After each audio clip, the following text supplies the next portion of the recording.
देश में महंगाई लगातार बढ़ती जा रही है और इनकम में लगातार कमी आती जा रही है। गवर्नमेंट भी लगातार टैक्स बढ़ाती जा रही है और फाइनेंस मिनिस्टर का नाम टैक्स ताई कर दिया गया है। जनता जब भी उनको देखती है तो घबरा जाती है, क्योंकि डर सभी को लगता है पता नहीं आज क्या महंगा कर दे, कब आपकी थाली का पनीर दाल में बदल जाए। पॉपकॉर्न महंगे हुए हैं, पुरानी कार महंगी हुई है, लेकिन टैक्स ताई का अंदाज आज भी वही पुराना वाला है।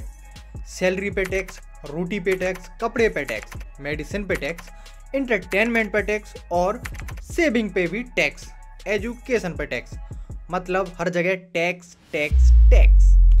अगर मेरी तरफ से कुछ छूट गया हो तो आप खुद समझ जाना कि उस पर भी आपको टैक्स देना होगा। इस वीडियो में मैं आपको बताऊंगा कि टैक्स से मिडिल क्लास कैसे दबता जा रहा है, तो इस वीडियो को लास्ट तक जरूर देखें। तो हम इस वीडियो की शुरुआत करते हैं आपके दैनिक खर्चों से, जो आपको रोजमर्रा की जिंदगी में करने ही पड़ते हैं, जैसे पेट्रोल और डीजल पर खर्च। पेट्रोल और डीजल को गवर्नमेंट ने सीधे जीएसटी के दायरे में नहीं रखा है, लेकिन केंद्र और राज्य सरकारें एक्साइज ड्यूटी और वैट लगाती हैं, जिससे कीमतें बढ़ जाती हैं। पेट्रोल पर औसतन 50 से 60% टैक्स और डीजल पर 40 से 50% टैक्स लगता है। और वहीं आप अपनी बाइक या कार की सर्विस कराने जाते हैं, जो आपको हर 3 मंथ में करानी ही पड़ेगी, नहीं तो कंपनी उसकी वारंटी खत्म कर देगी। तो उसी की भी सर्विसिंग और स्पेयर पार्ट पर भी आपको जीएसटी 18% देनी पड़ती है। अगर आप पब्लिक ट्रांसपोर्ट यूज करते हैं तो वो भी महंगा हो गया है। मेट्रो सिटी में ऑटो रिक्शा 10 रुपए से ज़्यादा चार्ज करते हैं 1 किलोमीटर के, बल्कि नॉर्मल सिटी में 5 से 7 रुपए पर किलोमीटर पर देना पड़ता है। बस, ट्रेन और एरोप्लेन से यात्रा के अलावा अगर आप पार्किंग की भी बात करें तो ये भी बहुत ज़्यादा महंगी हो गई है। कुछ दिन पहले ही संसद में राघव चड्ढा ने एक मुद्दा उठाया था, जिसमें उन्होंने बताया कि एयरपोर्ट पर कार पार्किंग का चार्ज 250 रुपए पर हावर है। और वहीं आप एक टैक्सी बुकिंग करते हैं तो टैक्सी वाला भी आपको बिल में प्रीमियम पेड पार्किंग का चार्ज ऐड कर कर आपको थमा देगा। ये तो हुई ट्रांसपोर्ट की बात। अब बात करते हैं फूड आइटम की। खाने पीने की वस्तुएं या कहें फूड आइटम, इसका सीधा असर पड़ता है आपकी थाली पर। यहाँ तय होता है कि आप आज शाम को क्या खाओगे, दाल चावल या पनीर पुलाव। अगर एक नॉर्मल मिडिल क्लास जिसकी सैलरी 20 से 25 हज़ार के आसपास है, ये वो लोग हैं जो भारत में लगभग 50% से भी ज़्यादा हैं। आप ग्रोसरी में पैक की गई दाल, आटा, चावल लेने जाते हैं तो अगर ब्रांडेड पैक लेते हैं तो आपको जीएसटी 5% देनी पड़ेगी। कुकिंग ऑयल, वो आप चाहे मस्टर्ड ऑयल यूज करें या रिफाइंड ऑयल, आपको उस पर भी जीएसटी 5% देनी होगी। पैक की गई मिठाइयों और नमकीन पर भी जीएसटी लगता है, इस पर 12%। घरेलू सिलेंडर पर जीएसटी 5% और कमर्शियल सिलेंडर पर 18% जीएसटी देनी पड़ती है। ये जो फूड आइटम्स पर जीएसटी लग रही है, इसका हिसाब केवल वो व्यक्ति बता सकता है जो अपने घर का खर्चा तय करता है, या कहें जो पूरा एक लेखा जोखा रखता है कि हमें किस चीज़ पर कितना खर्च करना है। अगर आप अपनी फैमिली के साथ बर्थडे सेलिब्रेशन करने बाहर जाने की सोच रहे हैं तो पहले अपनी पॉकेट चेक कर लें, क्योंकि आपको वहाँ भी जीएसटी देनी पड़ेगी।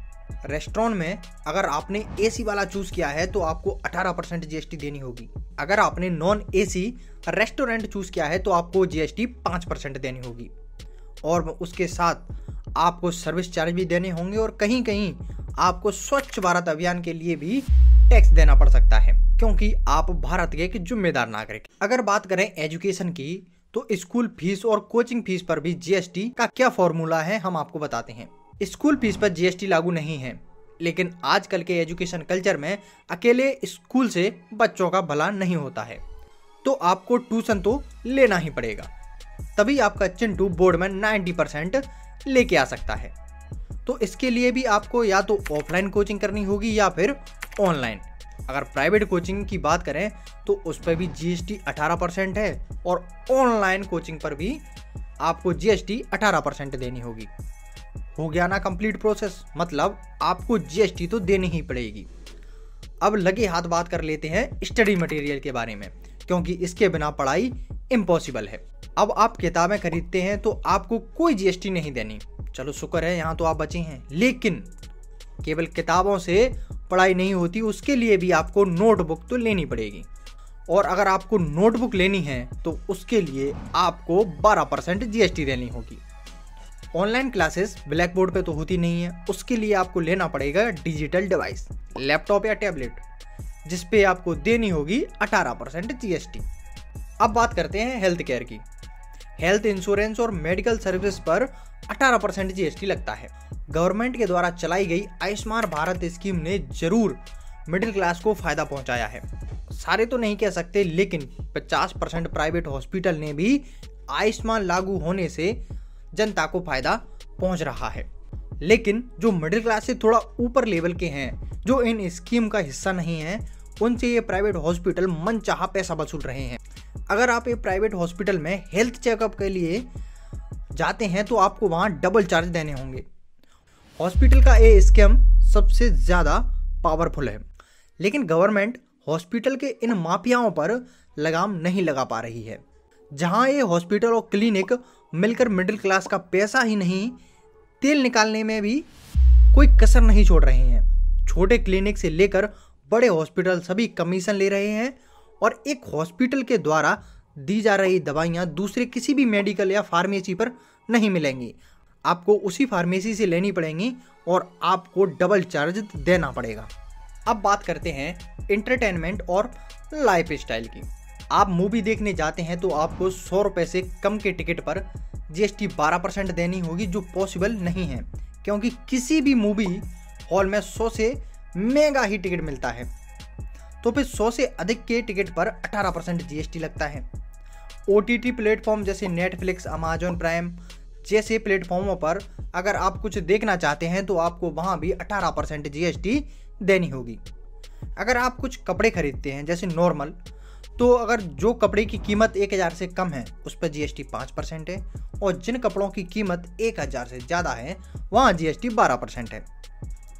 अगर आप फ़ोन और इलेक्ट्रॉनिक गैजेट्स की तरफ जाते हैं तो वहाँ GST आपको 18% देनी होगी। अगर आप कुछ ऑनलाइन सामान मंगाते हैं ई-कॉमर्स से, जैसे स्विगी, जोमेटो, अमेजॉन, इन सब से अगर कुछ भी मंगाते हैं तो वहाँ भी आपको GST 5% से लेकर 18% तक देनी पड़ेगी। अगर आप इन सब खर्चों से बचते बचाते कुछ पैसा जमा करने की भी सोच रहे हैं तो वहाँ भी आपको GST देनी होगी। अगर आप कोई इंश्योरेंस प्रीमियम लेना चाहते हैं तो उसमें भी आपको 18% GST देनी होगी, और बैंकिंग में भी लोन प्रोसेसिंग फीस और अन्य बैंकिंग सेवाओं में भी 18% GST देनी होगी। कहने का तात्पर्य सीधा यह है कि आप नहीं बच सकते हैं, आपको GST देनी पड़ेगी। अगर आपको हमारे द्वारा दी गई जानकारी पसंद आई तो वीडियो को लाइक करें, चैनल को सब्सक्राइब करें। धन्यवाद। जय हिंद, जय भारत।